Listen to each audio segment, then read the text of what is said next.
At the end of the day, it's not about what you have or even what you've accomplished. It's about what you've done with those accomplishments. It's about who you've lifted up, who you've made better. It's about what you've given back. Denzel Washington. Welcome to Inspire Vision. Our sole purpose is to elevate the lives of others and to inspire you to do the same. Paul, welcome to the show. Thank you, Dr. Doug. I appreciate being here.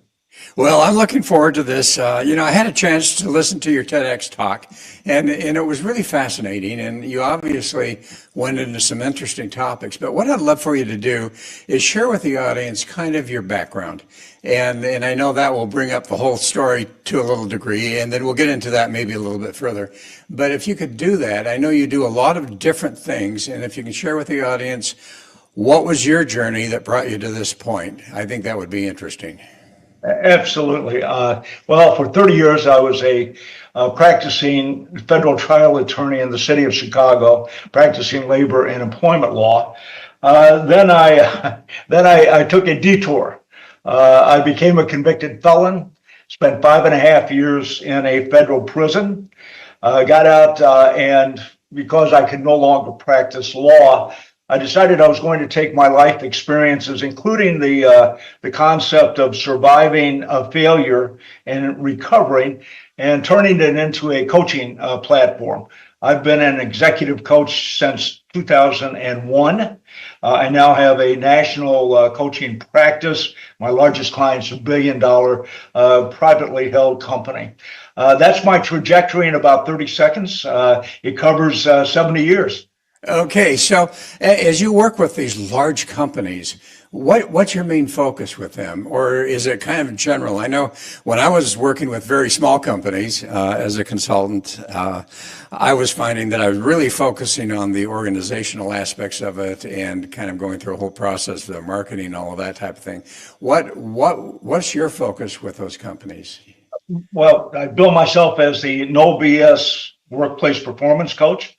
I work with the executive suite, and it's all about improving leadership of the leaders. My tagline is challenging the best to become better. And I work exclusively in taking those leadership skill sets and making them much better. That's it in a nutshell. I wish it was more complicated, but it's not. I take my experience plus the experience of being a coach now for 30 years. And I turned that into some valuable, actionable input. Okay. And what I find fascinating is I worked with individuals, and like I say, not to the degree that you do by any stretch of the imagination. But while I was doing that, what I found was there's so often that whatever skills you were teaching business-wise were literally skills that they needed in their own lives, because each one of us really needs to be a leader in our own life. Isn't that not true? Oh, absolutely. The concept of trying to, by the way, this is a new concept. I absolutely agree with you. But leadership prior to the pandemic, especially, was compartmentalized. You left your personal life at home. Leaders did not like the concept of sharing. They didn't want to be vulnerable. They didn't want to be authentic. They felt that made them look weak and ineffective. The pandemic changed that. People stopped being willing to accept this division of you're one thing outside of work and you're another thing at work. You're not. You're a holistic person. You bring that baggage, wherever it may be, to the workplace, but you also take it home with you. So yeah, you're spot on with this. My context of coaching is about their life, not just about their work. Okay, and I listened to your TEDx talk, as I mentioned, and you talk about the fact that everybody needs a fool in their life, and we're going to get into that, okay? But that's going to be maybe near the end of what we're going to talk about today, because one of the things I want to talk to you about, because you had mentioned them, is these blind spots that we have and triggers that activate them. In fact, I found a quote that I found interesting, and I want to share it with you, with the audience, because I think it's pertinent to what we're going to talk about. It's from Carl Jung. And what he says is, until you make the unconscious conscious, it will direct your life, and you will call it fate. And Spot on. yeah, spot on. And what I find is that so often we don't realize that our literal experience in life is a result of that unconscious, subconscious, those triggers, those blind spots, as you refer to them. And so I'm going to ask you a very transparent question. You were an attorney in Chicago. By the way, I grew up in Chicago, so I love Chicago. But you were an attorney in Chicago. You ended up going to prison. Why? Ego. Ego.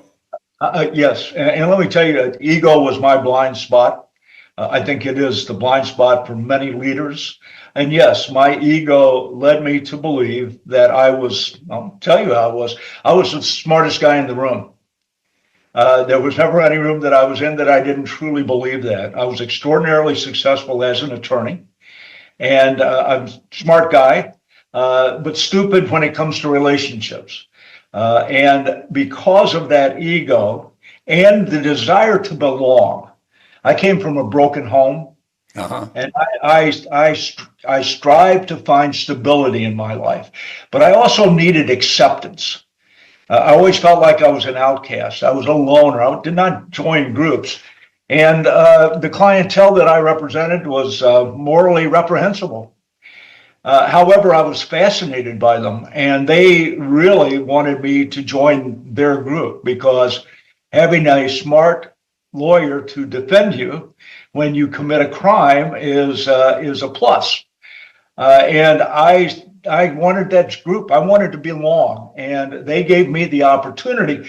But there's an initiation fee to belong to any group, and that initiation fee was obviously to commit those morally reprehensible tasks, the things that you did, and I did that willfully. I make no bones about it. I absolutely deserve to go to prison. However, so those two blind spots for me, the ego and the need to belong, allowed me to be triggered. Okay. By the way, people recognize your blind spots even though you don't. And if they're not good, they'll take advantage of them.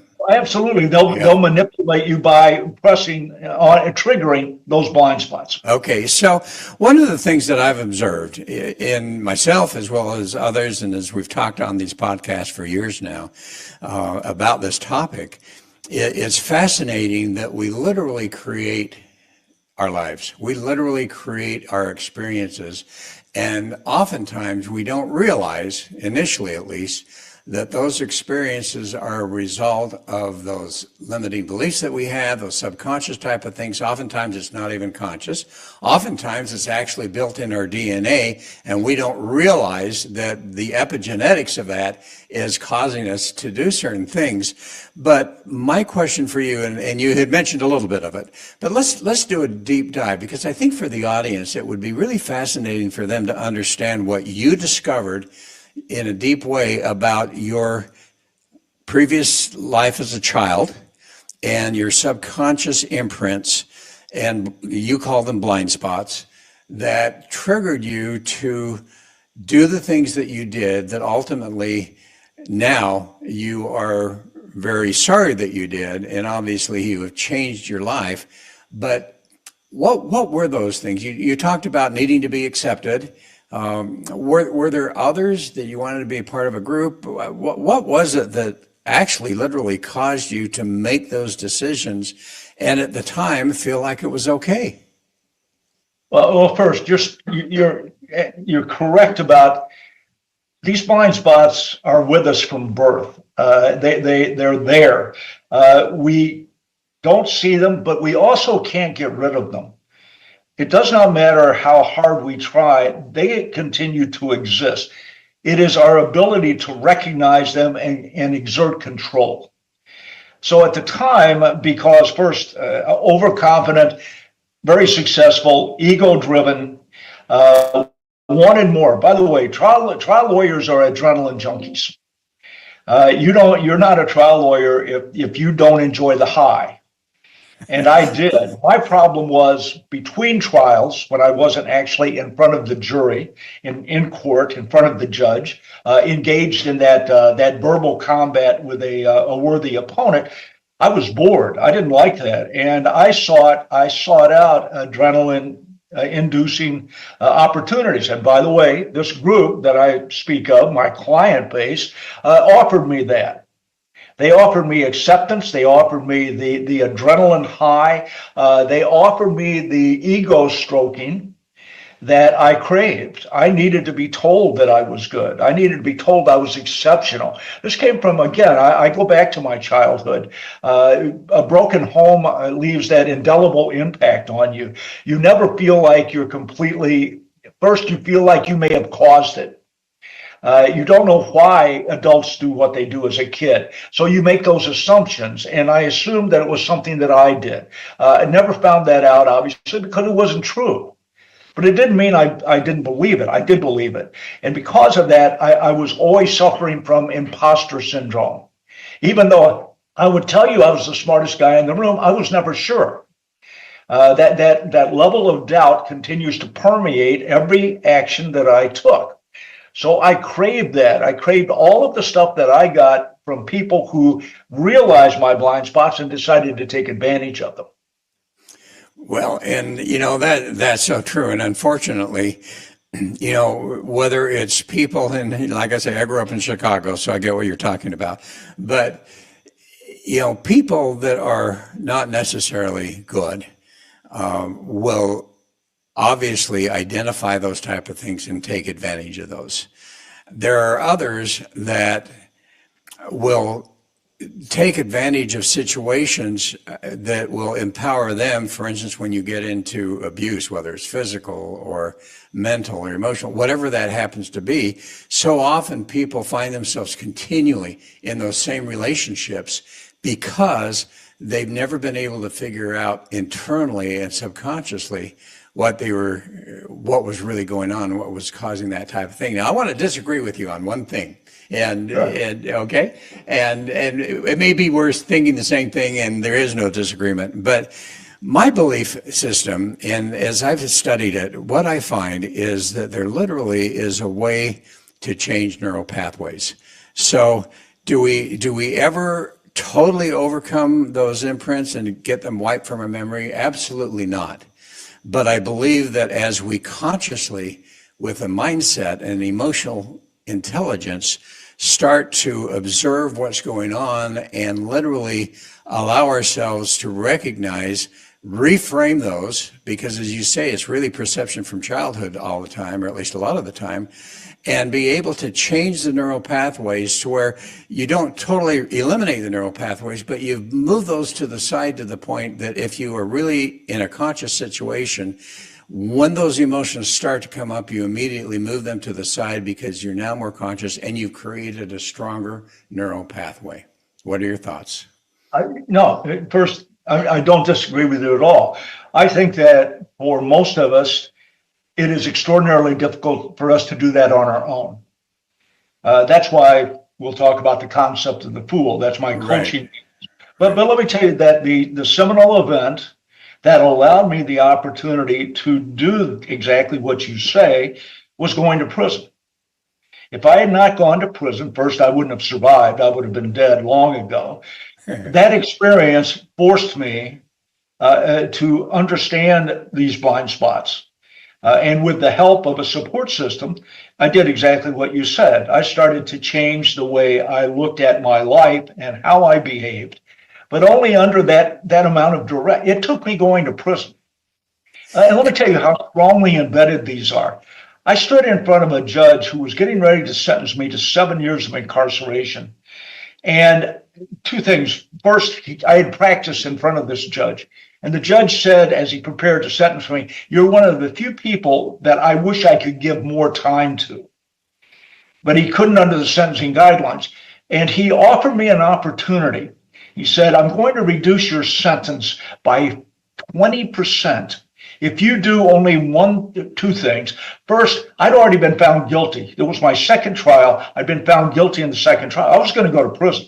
Yeah. There was no way around this." He said, "You must accept responsibility for what you did, and you must agree to cooperate with the prosecuting attorney concerning those people that committed the crimes with you." Now, this is a no-brainer, isn't it? A 20% reduction in prison time lets me go home a year and a half early. And I said no. And you probably would have been killed in prison. Maybe Let's be honest. By the way, I have to admit, I had an insurance package that we don't need to talk about that I don't think that would have happened. Second, you could be very selective about information.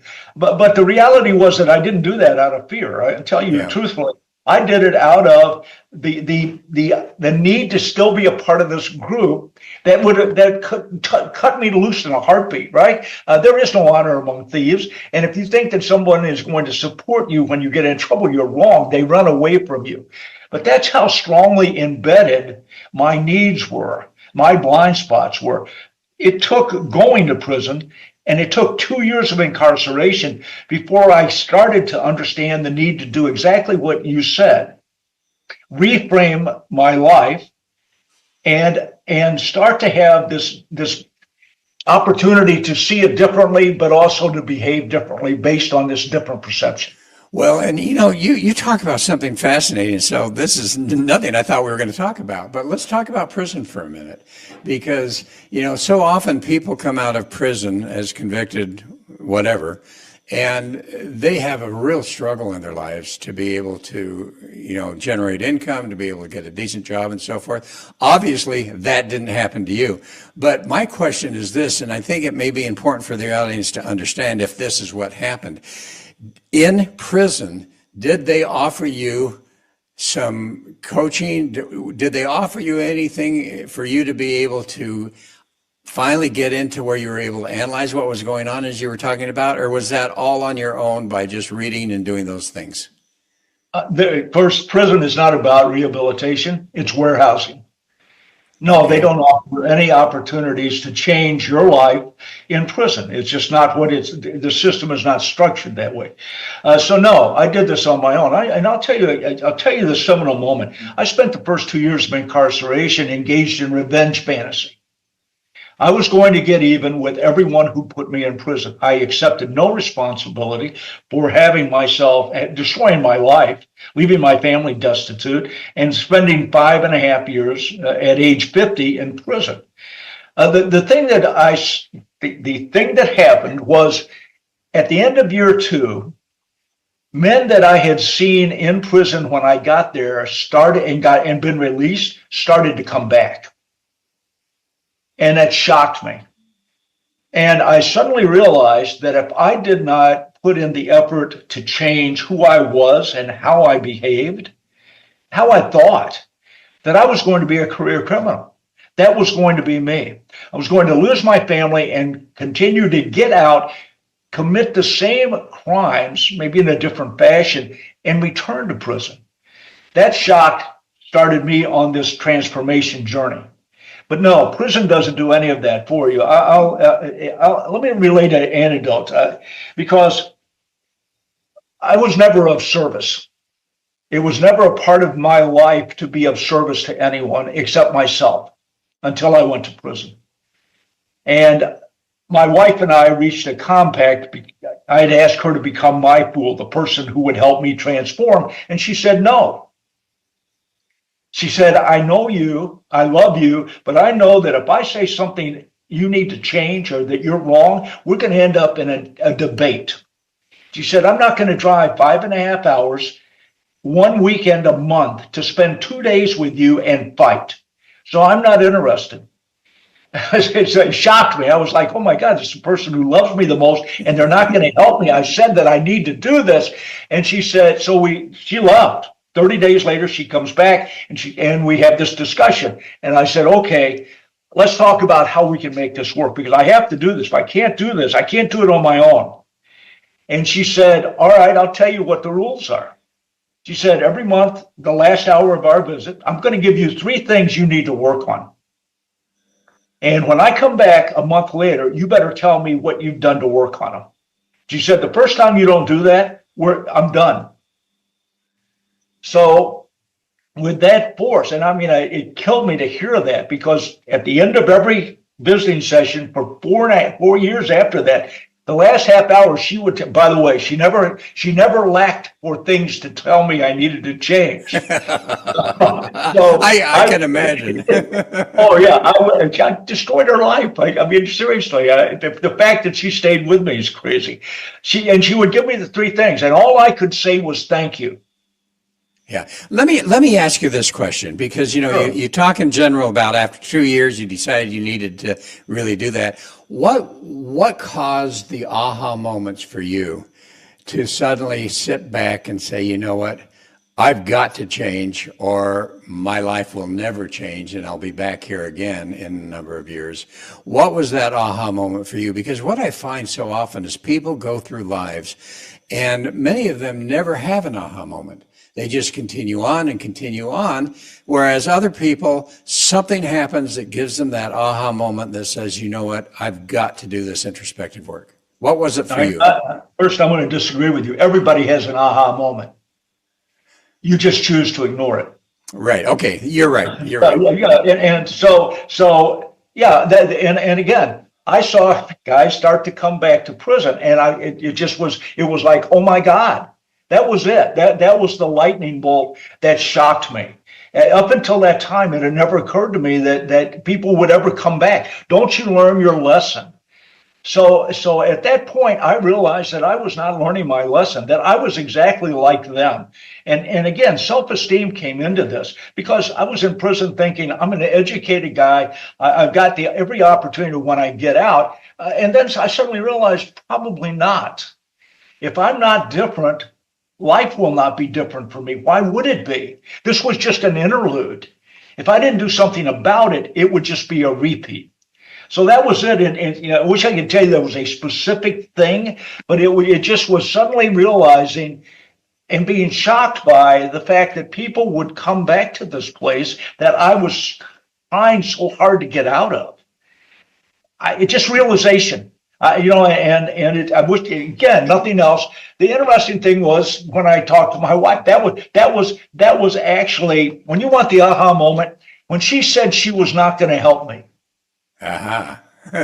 You're spot on. Yes, the aha moment was not this realization about what I needed to do. It was the realization that the person who loved me the most was not going to help me to do it.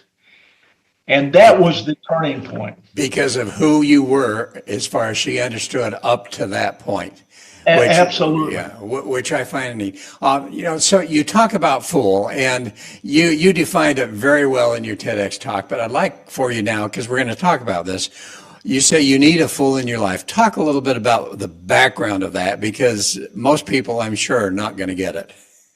Nobody gets it unless they explain. That's why it was when I started trying to pitch this, people were like, you got to change the title. It's not, no one's going to understand anyway. No, I'm a reader, but in prison, I was a voracious reader, right? So much time. And I read about the concept of the medieval king who was appointed by God, and the concept of the fool that was the counterbalance to infallibility. The deal was that the king, because he was appointed by God, was infallible. Anyone who challenged the king, his behavior, his actions, committed treason and would have their head cut off. However, the exception to that was the fool. Now, when we see the fool in a picture or in a movie, we look at him as an entertainer. Sitting at the foot of the throne, they're dressed up in that weird garb. They jump up and they sing a song, they tell a joke. Well, that wasn't the function of the fool. The function of the fool was because they were viewed as being crazy. They had the psychological safety to tell the king they were wrong. So the fool actually was a trusted advisor to the king, which was that counterbalance to absolute power. I love that concept. I read it and I said, first I said, ego, I'm the king, right? I didn't say I was the fool. I said, I'm the king. I need to find the fool, right? But so the concept was backwards at the beginning. But as I worked my way through this concept with my wife, who was my fool, became my fool, and gave me the gift of truth. And I look at coaching as a calling. Because of my experience, I brought that with me, and I developed a coaching process based on my being a leader's fool. So many leaders live in echo chambers. They only hear how good they are. The psychological safety, we talk about it a lot, right?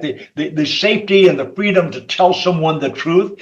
Well, we love to think that that exists in our organizations, but it doesn't. People are afraid to tell leaders the truth. They know something bad will happen to them, or they're afraid it will. So as an independent contractor, a coach, I said, well, that's my job. I will tell leaders the truth. And that's been the basis for coaching. So that's the process and the concept of the fool. And I believe my TED Talk says it. Everyone needs a fool in their life. If you don't have someone to tell you the truth about you, you will never be able to overcome those blind spots, even recognize them, avoid those triggers, and start to reach your full potential as a human being. Well, and I believe that's so true. And whether we call them coaches or, if psychologists or whatever you want to call them, or, your personal fool. But here's my question. Obviously, quite frankly, you were very fortunate that your wife ultimately, when she decided to do that, had the ability to do that. I've worked with some people just kind of more as a friend than anything else. And I know sometimes that's where you get your fools. But as I've worked with a few people, and one that comes to my mind particularly, they also have other friends that literally, in my opinion, in my professional opinion, are leading them the wrong way and are supporting them in their idiocy and not really, and in their ego and all of those type of things, rather than telling them the truth. Maybe because they don't know the truth, or number two, because they don't really have the courage to tell the truth because they're afraid that it might ruin the friendship or whatever. So as you talk about finding that fool in your life, how important is it, and what guidelines do you need to use in order to make sure that whoever that is, that's your fool, that's your coach, that's there to help you, is really doing it in an appropriate way? First, it is difficult. Most people don't want to. Most people don't want to be a fool. By the way, it's an uncomfortable position to give the gift of truth because the person that you're giving it to is going to be resistant to it. So the first thing that I tell everyone is you need to find someone who cares more about you than they do themselves. If that's the groundwork, then that works. They also have to be wise enough to know how to communicate with you in a way that doesn't create additional resistance. There's built-in defensiveness when someone tells us we're wrong. So they've got to want to do that, but they have to care enough about you to be willing to do this hard thing. That's why doing it with friends, extraordinarily difficult, I believe. Why? The friendship is at risk. Right? If you tell someone something they don't want to hear, may very well damage the friendship. That's why I look at coaches and I look at mentors as the place to go to find that person who cares enough about you, but also cares enough to tell you the truth.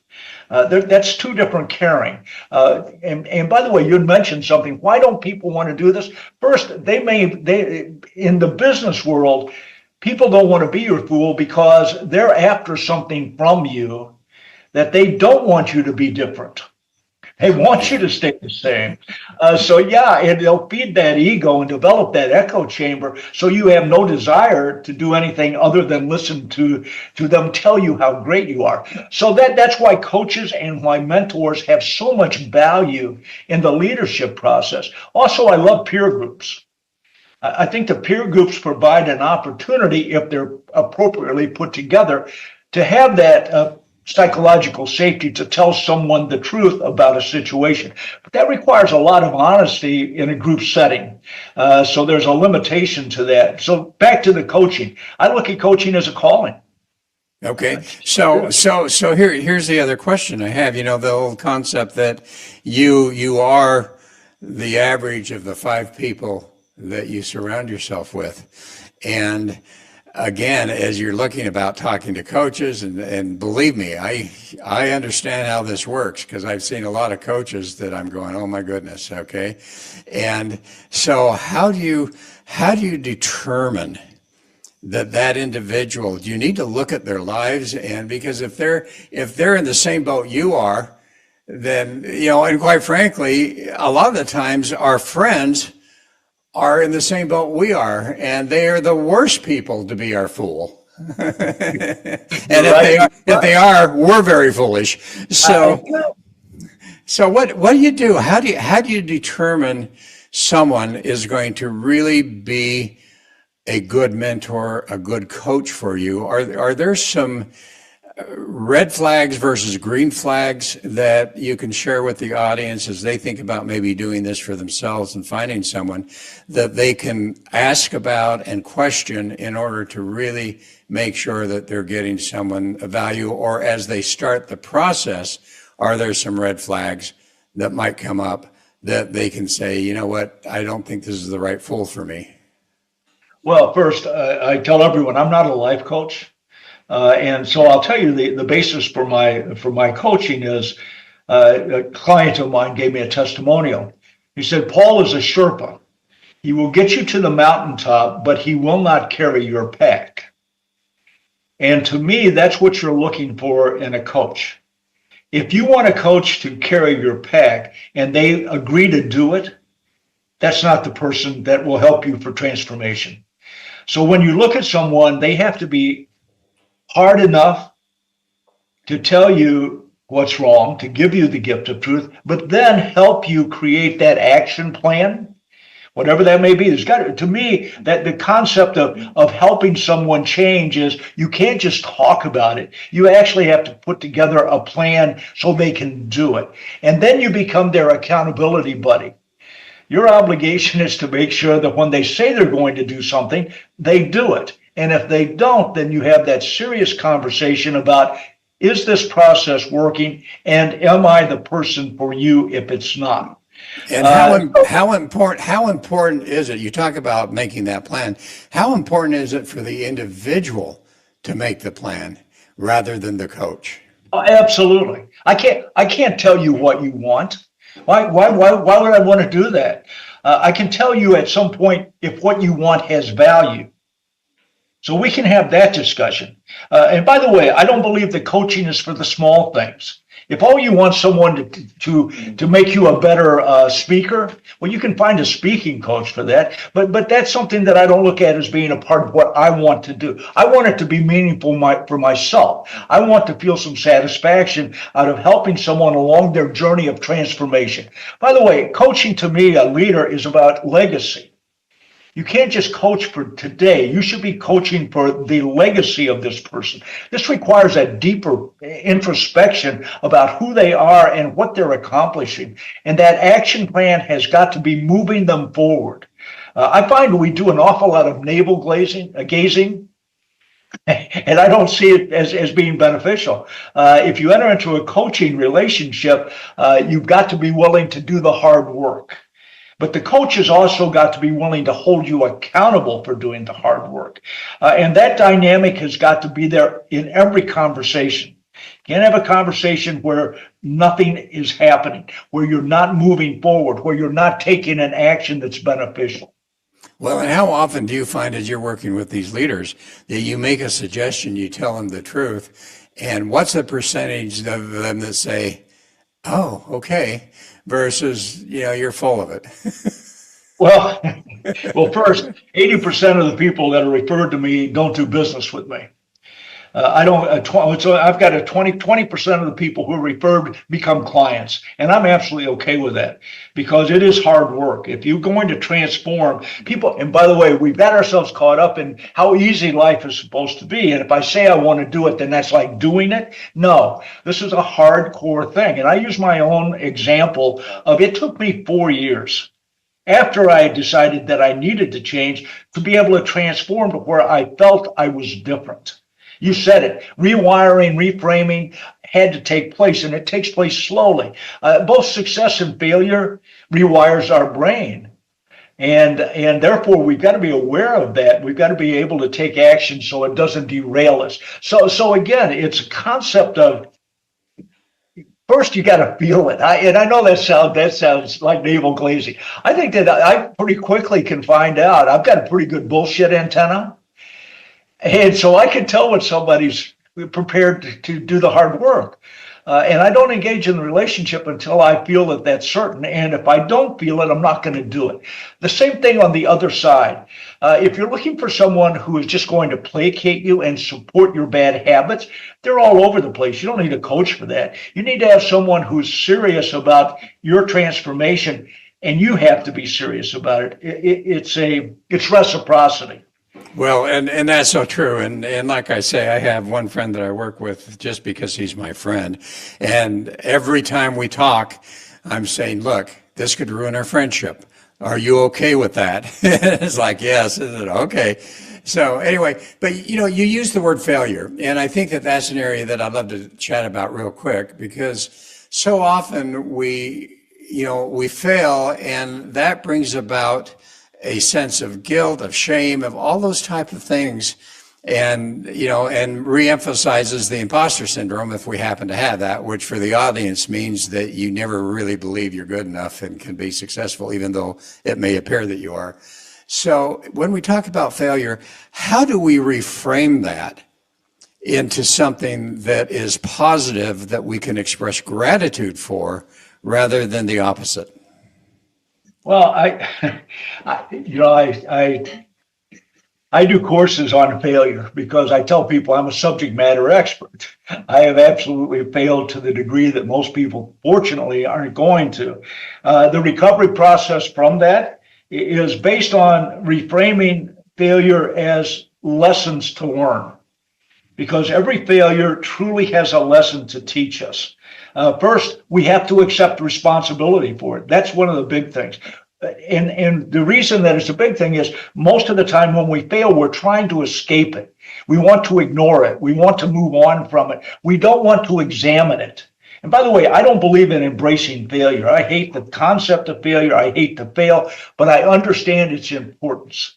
And so when we understand the importance and we reframe it as a lesson to learn, we turn it into a positive. Thomas Edison said, I haven't failed 10,000 times. I've just found 9,999 ways that it doesn't work. Doesn't work. Yeah, you can't. And Winston Churchill, success is stumbling from failure to failure and not losing your enthusiasm. And that's truly where we're at with this. First, you are going to fail. It is inevitable. I truly believe it's 50% of our life. The question is, are you going to do something with the experience? I did something with the experience. I tell every leader, when you fail, it teaches you a couple of things. First, there is a lesson to learn so you don't do it again. Second, it teaches you humility. And escaping hubris is a great thing for a successful person. Otherwise, it'll cause you to fail harder than anything else. Okay, and as you talk about the leaders, let's talk about individuals. We all experience failures in our lives, and that's kind of the same concept, isn't it? That if we look at those failures and can sit back and say, okay, what am I going to learn from this? And do that with a sense of humility and a sense of gratitude, and allow the ego to be pushed aside, that then we start to learn, and therefore we start to not make those same mistakes.